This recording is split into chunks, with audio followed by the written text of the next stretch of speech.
are joined by Team Heretics, who are coming off of their match against G2. I don't see. Oh no. You guys got us? Yeah. Awesome. We'll begin with the remote media first. Strafe, would you like to start us off? Yep. Congratulations on the win. This is the third time you faced G2 and you were finally able to close it out, and not just close it out but win dominantly. What changed after the last two losses? What was the deciding factor in today's game that ensured that you guys closed out the maps pretty convincingly? You want me to? I think we just played how we know we can play today. Like fundamentally, everyone was on point. And it's not taking away anything from G2 when I say this, or don't want to come across as egotistical, but I feel like we were better than them definitely the second time we played. And we just kind of let it slip with our fundamentals being a bit poor. And I think we learned a lot from the two times we played them. The first time they definitely outplayed us. Second time not so much. I think they would probably look back at it and think the same. So when it came to today, we just drilled that the fundamentals are going to win this game. We didn't have crazy amounts of time to prep, but the prep that we did was good. And we had kind of like anti-strats for their anti-strats again. So I felt like we were one step ahead. And yeah, we just played fundamentally well. And obviously some huge moments from everyone in the team individually helped us across the line. Yes. Oh, thank you for the answer. Congratulations. Thanks. Thank you. We'll go to Nerditude next. Thank you so much. My question is for Nilsinho. What mistakes did you notice from G2 in the match where they made a comeback and defeated you, which you were able to exploit in this match to win? So when we played them, I don't think they necessarily made that many mistakes that we exploited. It was just we knew how they were going to play. I feel like we made a lot of mistakes when we played them the last time, and they're an incredibly good team, very, very good team. So if you give teams at this level any kind of chance to win the rounds, they're going to win them. And I think that's just what happened. Like Valorant or almost any sport, when you get to the highest level, it's literally whatever team makes the least mistakes in the day is going to win. And that's what happened today, I think, for us. We just made a lot less mistakes than we did the last time, and we didn't let them capitalize on them, because if we didn't play to our best level, they would have beaten us again. Like, they're a good team. They're a really good team. So I'm just happy that, yeah, we didn't make any mistakes. And when we did, we had some big rounds, like I said, from some individuals to claws back. Thank you. We'll go next to Pedro Romero.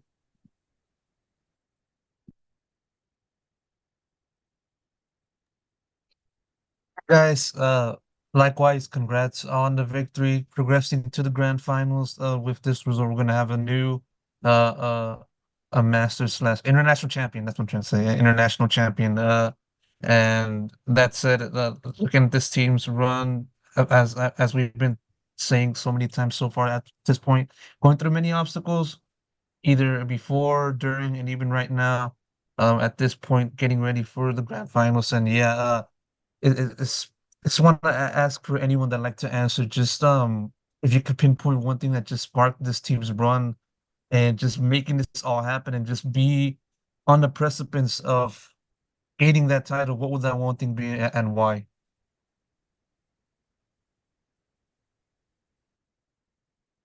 I mean, I guess I'll answer. Yeah. Yeah.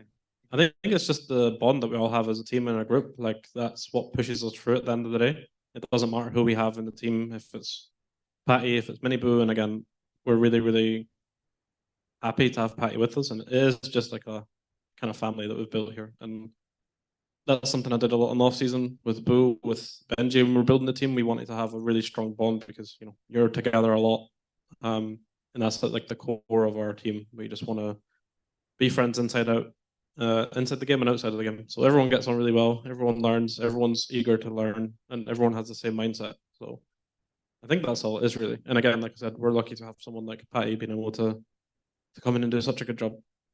Yeah, I was going to add to that. Like, I don't think we wanted any problematic players, and I think we've done exactly that. We've got a team full of people that are really nice, just kind people. I think that does just genuinely help. I think a lot of these teams that are doing badly, a lot of it's due to like problematic players, and yeah, I think we've avoided that very well. Thank you. We'll go to Strafe next. This is to anyone who wants to answer. First of all, you would be facing Gen Z for the first time tomorrow. First of all, what are your expectations from the game? Also, how big of a role would the map V2 advantage play in tomorrow's game? And do you think it's a disadvantage at all for you guys? I can speak. I think we're all excited to play against Shinji. Like we've made friends with him since being here. You know, especially with Texture, we've met him in ranked a couple of times. He's a very cool guy. I think the map video, you know, is what it is. I don't think we're gonna think about it too much. Like, sure, they get to, you know, pick a cent probably or whatever. Like, is what it is. But you know, we know we're a strong team. We can come back from anything. So, I think if we just stick to our, you know, what we've done so far here, what Sky said, then you know, I think it'll be a very good game, and I think hopefully we'll win. Thank you. All the best for the future. For tomorrow, sorry. All good, mate. We'll go back to Pedro for the next question. Got a question for Benji. As that has been documented various times already, either before and even during this event, you know, you've had some time playing in Fortnite and just having a few prominent events there. And comparing that to now, I mean, given the fact that you basically started from scratch, trying to get noticed, then building yourself up, reaching tier 1, playing alongside these crop of players, and just getting to an international grand final. I want to ask, do you feel making it to the finals of this Masters? Do you feel that's better than, like, say, making grand finals of like any past Fortnite tournaments, given the road that you took up to this point? Yeah, it's a good question. I definitely think this is probably like the biggest achievement of my life so far. You know, in Fortnite, I didn't, you know, I was making grand finals, but I wasn't winning anything. Valorant is a lot different. You know, we've had to beat a lot of really good teams to get to this point. So I would like to top it off with obviously winning the grand finals. I think that would be incredible. But yeah, it's definitely it clears all the Fortnite tournaments that I've played in the past. Ninja was better. Yeah, okay, fine. Thank you for the question. We'll go next to Nerditude. Thank you so much. I have other question for Nilsinho. Nilsinho, I'm not sure about this info, but did you only use one timeout in 3 maps? I think so. Yeah. Like to be fair, Lotus defense. yeah, It was those two. yeah. Like we're kind of ahead of it almost every time, and I feel like something me and my assistant coach, obviously he's not here right now, something we wanted to focus on a lot was using the other coach's timeout as my timeout. So we had, you know, I basically felt like I used them, but I didn't. So we made good use of the other coach's timeout, thankfully. And yeah, I didn't really need to do much. It was good. Nice. Okay, thank you so much. We'll go back to Pedro for the next question. I got a question for Boo this time. You know, as one of the few people that remained from that 2023 squad, I gotta ask you, just where do you kind of see the biggest difference from that 2023 squad to now, and how have you kind of transitioned yourself in adjustments from that point to now, and how do you think you've been able to then, you know, play so well as the leader IG on just making your calls so far in this tournament? Last year, I think we had wrong team in terms of personalities. I couldn't really show myself fully. Like the reason I'm calling well or the reason I'm playing well is because everybody trusts me. Like whatever they say they do, and this gives like insane amounts of confidence.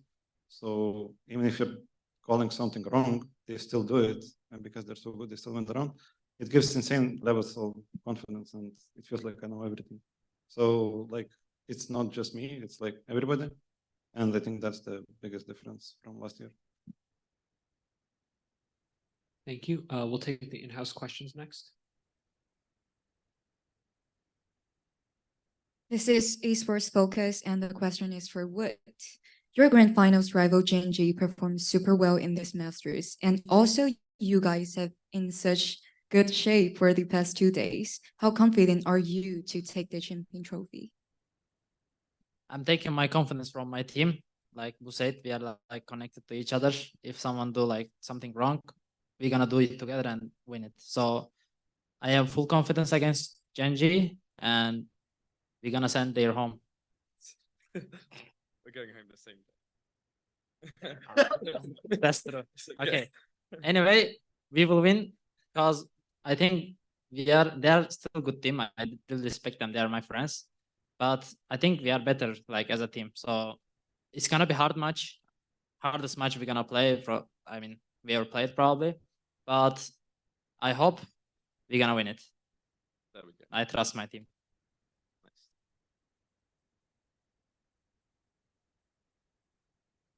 Here is a question from Billy and wanna ask Wood. And it's your first time come to the VCT Masters and you made it to the final. We can see that you play better and better since the Swiss round and to now. Every time you dunk clutch, the audience will give you so much applause. So I want to ask that the applause from the audience will give you a lot of pressure or it will make you be more excited in the game. Like, I think we answered that like before. Like the stage, like other things, like phones, like affecting us better. Like we are just getting hype. We are also, I think, we have more fans than Genji in here. So it's gonna be with us. Crowd gonna be with us. I think we're gonna use it. We're gonna use it so well. We will have so much hype, and probably I'll just stand up after every round. Okay, thank you. And hi to Billy. And he's first. Are there any more questions from the in-house media? Okay, we'll go back to remote. We got a couple more. Elaine from One Esports. Hi. So speaking of the fans, a lot of the fans want to know the origin story behind your teddy bear hat, Benji. Could you share with us whether there's a special reason behind this specific hat? There isn't anything specific, but I always really liked how Boaster did like some cool walkouts and stuff, and I'm a little Boaster fanboy, so I wanted to have something like a little bit cool. So when I was in Berlin, I was able to buy it at the merch store, and I played League as well, so I like Tibbers, so I thought it was a cool hat. And I was like, you know what, I'm just gonna walk out with it, and it's kind of just stuck. And the one game I forgot to bring it. We lost. So from like now until I finish my career, I'm gonna wear the hat. So yeah. It's something like my sunglasses. Like yeah. It's like a good luck charm. It's like a luck charm. But there's nothing specific. I just thought it looked cool. So yeah. It was a good question. Thank you. Awesome. Thank you. We had a couple of questions submitted by the attending media that I'll read out now. This is from the Standard for Benjyfishy. How confident are you about the match against Genji tomorrow? Yeah, I'm feeling really confident. I think, I was gonna say it earlier, but I think the fact that we've, now played more games on this big stage than Genji is gonna come into effect. I feel like it's kind of the same as, the Swiss stage where the first seed teams didn't have the experience on stage, and that's, I think, kind of why you saw a lot of them do badly. I think now that we've got more experience on this stage, we know what it's like. It's going to be an advantage for us, and at this point I think we can beat anyone. I think we're right now playing like the best team in the world, so yeah, we're not scared of anyone, but yeah, they're a good team. It'll be a good game, so yeah, but I'm confident. The next question is, how do you feel about becoming one of the favorite pro players among Thai Valorant fans? Me? Yes. Oh, I didn't know that. That's quite cool. No, I mean, I love it, man. I feel like every like international event. Okay, Masters Madrid, I don't think I made the best impression of myself. Especially during the Paper X game. I think I got a few haters. I like to think now I've kind of cleared my name a little bit. I'm not actually toxic. It was just in the heat of the moment. But yeah, no, I appreciate it, man. Like I've gotten a lot of support just everywhere, and it's really nice to see. It gives me a lot of confidence. And obviously my team, I think we're all getting a lot of support, which I think is very deserved. Like these guys are all incredible. So yeah, I hope to carry on getting some more fans. Thank you. And last question. This is from the Circles, Thailand. Before competing in VCT, did you think you would perform this well? No, I knew, you know, when I first swapped to Valorant, I kind of knew what it took to get to a high level in esports. I knew how much time you'd have to put in, how many sacrifices you'd have to do. So I was prepared for it. I definitely did not expect it to come this quickly. I kind of knew in my head I'd get here one day, but I was thinking more like in like a 5-year timeline sort of thing. But no, I mean it's been close to 2 years now. Like it's just under 2 years since I swapped to Valorant. So you know, I'm super happy, but no, I didn't expect it. All right, and we'll take the final question from Nerditude. Hi, this question is from Raquel Ferreira of Mice Esports, and the question goes to Benjyfishy. After success in Fortnite, you are in the grand final of Masters Shanghai in Valorant. How does it feel to be between the best game and another competitive game? Yeah, it's amazing, man. I mean, I said it before, but like, I didn't really expect it to come this quickly. It really feels like an honor because, you know, I was a big fan of just Valorant esports in general. So getting to play against some of the players that I looked up to it has been really, really cool. And yeah, you know, I think I've kind of set myself up nicely for the future. I think people know how good I am now, and also how good our team is. So yeah, it feels amazing. Awesome. I believe that is the last question. Heretics, thank you so much for taking the time to speak with us today. Thank you. Thank you. Thank you. Thank you.